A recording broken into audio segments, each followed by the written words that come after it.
అందరికీ praise the lord. కూడి వచ్చిన ప్రతి ఒక్కరూ తలలు వంచినట్లయితే ప్రార్థన ద్వారా ప్రారంభించు. మహాగణుడ, మహోన్నతుడ, మహోన్నతమైన పరిశుద్ధ స్థలంలో నివసించేవాడా, నీకు వందనాలు, స్తుతులు, స్తోత్రములు. రాజుల రాజా, రాజాతి రాజా, నీకు వందనాలు, స్తుతులు, స్తోత్రములు. త్రియేక దేవ, ఆది సంభూతుడ, అద్వితీయ సత్యదేవుడా, నీకు వందనాలు, స్తుతులు, స్తోత్రములు. తండ్రి దేవా, ఇదిగో ఈ యొక్క ఉదయకాల సమయమున వేకువజామున నీ పాదముల చెంత చేరి తండ్రి అని నేను స్తుతించుటకు నువ్వు చూపిన గొప్ప కృపను బట్టి నీకు వందనాలు, స్తుతులు, స్తోత్రములు ప్రభువా.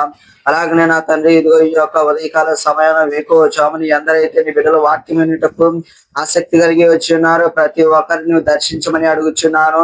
ఇది నాన్న సూటిగాను తేలిగాని లేఖనముల ద్వారా వారితో మాట్లాడమని అడుగుచున్నాను.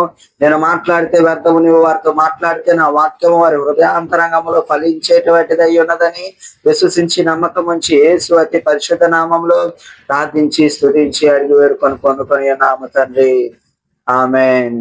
అందరికీ ప్రైజ్ ది లార్డ్. ఈరోజు మనం చెప్పుకొనబోయేటువంటి అంశము సువార్త అంటే ఏమిటి? ప్రియమైన దేవుని సంగమా, ఈ దినాన సువార్త అంటే ఏమని అనుకొనొచ్చు ఉన్నావు? మామూలుగా మనము తలంచుకోవచ్చు, ప్రతి వారము మానకుండా సంగమునకు వెళ్ళటమే, పాటలు పాడుకోవటమే, దేవుని వాక్యమును చదువుకోవటమే, దీనిని సువార్త అని భావించుకొని ఉన్నటువంటి వారు. అయితే ఈ దినాన అసలు సువార్త అంటే ఏమిటో, సువార్త యొక్క అర్థం ఏమిటో మనము లేఖనముల ద్వారా తెలుసుకుందాము. రండి, దేవుని వాక్యము చదువుకుందాము. 1 కొరింథీయులకు 15వ అధ్యాయం 3-4 వచనాలు చదువుకుందాం. నాకేయబడిన ఉపదేశమును మొదట మీకు అప్పగించితిని, అదేమనగా లేఖనముల ప్రకారము క్రీస్తు మన పాపముల నిమిత్తము మృతి నొందెను, సమాధి చేయబడెను, లేఖనముల ప్రకారము 3వ దినమున లేపబడెను. హల్లెలూయా. చూడండి, ఇది నా సువార్తగా ఇదేనండి. లేఖనముల ప్రకారము క్రీస్తు మన పాపముల నిమిత్తము సిలువ వేయబడెను, రెండవదిగా సమాధి చేయబడెను, మూడవదిగా తిరిగి 3వ దినమున పునరుత్థానుడై లేపబడినటువంటి వాడై ఉన్నారు. దీనిని పౌలు గారు ఎంతో చక్కగా 3 భాగములుగా వివరిస్తూ రాసినటువంటి వారై ఉన్నారు. ప్రతి మనిషి అర్థం చేసుకునేలాగా పౌలు గారు దీన్ని రచించినటువంటి వారై ఉన్నారు. అయితే ఈ దినాన రండి, ఇందులో మొదటిది క్రీస్తు మన పాపముల నిమిత్తము సిలువ వేయబడ్డాడు. ఈ అంశమును గురించి చర్చించుకుందాము. రోమీయులకు 3వ అధ్యాయము, రోమీయులకు 5వ అధ్యాయము 8వ వచనం చదువుకుందాం. అయితే దేవుడు మన ఎడల తన ప్రేమను వెల్లడిపరుచుచున్నాడు. ఎట్లనగా మనం ఇంకనూ పాపలమై ఉండగానే క్రీస్తు మన కొరకు చనిపోయెను. హల్లెలూయా. లేఖనములు తెలియజేయుచున్నవి, మనం ఇంకనూ పాపలమై ఉండగానే క్రీస్తు మన కొరకు మన పాపముల నిమిత్తము ఆయన సిలువ వేయబడినటువంటి వాడై ఉన్నాడు.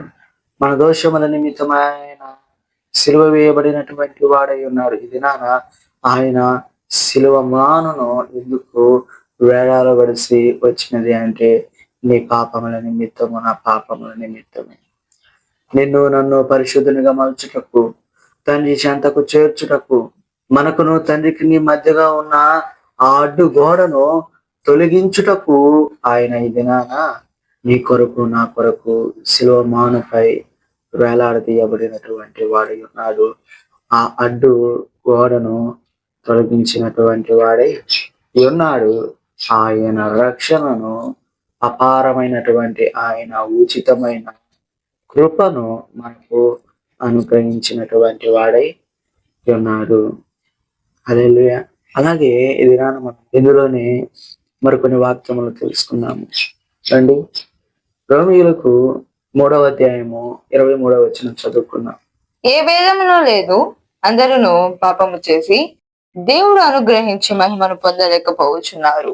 చూడండి, దేవుని వాక్యము తెలియచేయుచున్నది, ఒకరు కొంతమంది కాదండి, అందరూ పాపం చేసి దేవుడు అనుగ్రహించు మహిమను వినాన పొందలేకపోవచ్చు ఉన్నటువంటి వారే ఉన్నారు. అయితే పాపమునకు జీతము ఏమని తెలియచేయుచున్నది బైబిల్ వాక్యము. రండి, వాక్యము చూద్దాము. రోమీయులకు 6వ అధ్యాయము 23వ వచనం చదువుకున్నాం. ఏదైనగా పాపము వలన వచ్చు జీతము మరణము, అయితే దేవుని కృపావరము మన ప్రభువైన క్రీస్తు యేసునందు నిత్య జీవము. చూడండి, దేవుని వాక్యము తెలియచేయచున్నది. పాపము వల్ల వచ్చు జీతము మరణము. ఇది నీవు పొందవలసినటువంటి మరణాన్ని, నేను పొందవలసినటువంటి మరణాన్ని ఆయన మన కొరకై సిలువలో పొందినటువంటి వాడై ఉన్నాడు. అందుకని ఇక్కడ ఆయన మొదటిది నెరవేర్చినటువంటి వాడై ఉన్నాడు. ఏంటిది? లేఖనముల ప్రకారము క్రీస్తు మన పాపముల నిమిత్తము సిలువ వేయబడిను. చూడండి, అలాగే ఇదనా రెండవది చూద్దాము. సమాధి చేయబడినటువంటి వాడై ఉన్నాడు. ఎవరి నిమిత్తము? నీ నిమిత్తము, నా నిమిత్తం. అలాగే మూడవదిగా దేవుడు మృతులలో నుండి పునరుద్ధానుడై తిరిగి లేపబడినటువంటి వాడుగా ఉన్నాడు. అలాగే మూడవదిగా ఈ దినాన ఆయన పునరుద్ధానుడై మూడవ దినమున లేపబడినటువంటి వాడుగా ఉన్నాడు. అండి, దేవుని వాక్యం చూద్దాము. మత్తయి సువార్త 28వ అధ్యాయము 6-7 వచనం వచ్చింది. ఆయన ఇక్కడ లేడు, తాను చెప్పినట్టే ఆయన లేచి ఉన్నాడు. రండి, ప్రభువు పండుకొనిన స్థలము చూచి త్వరగా వెళ్ళి ఆయన మృతులలో నుండి లేచి ఉన్నాడని ఆయన శిష్యులకు తెలియజేయుడి. ఇదిగో ఆయన గలిలయలోనికి మీకు ముందుగా వెళ్ళుచున్నాడు, అక్కడ మీరు ఆయనను చూతురు. ఇదిగో మీతో చెబుతున్నా నేను. హల్లెలూయా. చూడండి, ఆయన వాగ్దానం చేసిన రీతిగానే ఆయన తిరిగి మూడవ దినమున లేపబడినటువంటి వాడై ఉన్నాడు.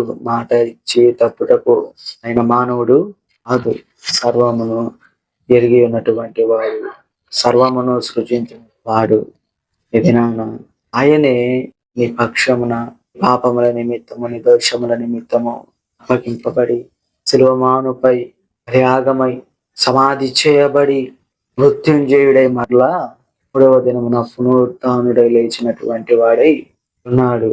వాక్యము తెలియజేయుచున్నది ఈ గొప్ప సత్యాన్ని. ఇదిగో మీరు వెళ్ళి ఆయన శిష్యులకు తెలియజేయుడి, లేఖనములు తెలియజేయుచున్నటువంటివై ఉన్నది. ఈ దినాన ఈ సువార్త వినినటువంటి నీవు ఏం చేసేటువంటి వ్యక్తివై ఉండాలి? ఈ రక్షణ సువార్తను వినినటువంటి నీవు ఈ దినాన ఎలాగ జీవించేటువంటి వ్యక్తివై ఉండాలి అని అంటే, రండి వాక్యము ద్వారా మనము చూద్దాము. అపోస్తుల కార్యములు 2వ అధ్యాయము 38వ వచనం చదువుకుందాం. పేతురు, మీరు మారు మనసు పొంది పాప క్షమాపణ నిమిత్తము ప్రతి వాడు యేసుక్రీస్తు నామమున బాప్తిసము పొందుడి, అప్పుడు మీరు పరిశుద్ధాత్మ అను వరము పొందుదురు. హల్లెలూయా. ఇది ఈ రక్షణ సువార్తను వినినటువంటి నీవు పాప క్షమాపణ నిమిత్తము మారు మనస్సు నుండి తండ్రి యొక్కయు కుమారుని యొక్కయు పరిశుద్ధాత్మ యొక్కయు నామంలోనికి నీవు బాప్తిసము తీసుకొని దేవుని చిత్త రక్షణను నీవు పొందుకునేటువంటి వ్యక్తివై ఉండాలి. దినాన ఈ సువార్త అనేకులకు తెలియక అందరూ తమ జీవితములను పాడు చేసుకొని చూన్నటువంటి వారై ఉన్నారు, దేవునికి దూరం చేసుకొని చూన్నారు. ఈ దినాన ఈ సువార్త వినినటువంటి నీవు నీ ద్వారా ఒకరినైనా రక్షించేటువంటి వ్యక్తివై ఉండాలి. చివరిగా ఈ దినాన సువార్త అంటే క్రీస్తు నా పాపముల నిమిత్తము సిలువ వేయబడ్డాడు, సమాధి చేయబడ్డాడు, తిరిగి మూడవ దినమున లేపబడ్డాడు. అయితే ఈరోజు ఒక ప్రశ్న, యేసు నీ కోసం ఏమి చేశాడని అనుకొనబడుతుంది. నువ్వు ఎలాగ తలంచాలి అంటే, ఆయన నా కోసము అన్నీ చేసినటువంటి వాడై ఉన్నాడు, నన్ను రక్షించుటకు తన ప్రాణమునే ఆయన అర్పించినటువంటి వాడై ఉన్నాడు అని ఇది నీవు విశ్వసించగలిగితే, నమ్మగలిగితే ఎంత మంచిది. దినాన ఆయన నీ పట్ల చేసినటువంటి కార్యమునకు నీవు ఎలాగ స్పందించగలుగుతావు? ఒకసారి ఆలోచించు. సిలువను చూడు, క్రీస్తు ప్రేమ నీకు కనిపిస్తుంది. ఆయన పాతిపెట్టిన సమాధిని చూడు, ఆయన చేసినటువంటి త్యాగము కనిపిస్తుంది. పునరుద్ధానుడై మూడవ దినమున లేచిన క్రీస్తును చూడు, ఇప్పుడు నిరీక్షణ ఇస్తుంది. ఈ దినాన ఆయన నీ పట్ల చేసినటువంటి వారికి నీవు ప్రతిస్పందించేటువంటి వ్యక్తివై ఎందువుగాక. ఈ కొద్ది మాటలు ప్రభువు దీవించును గాక. ఆమేన్.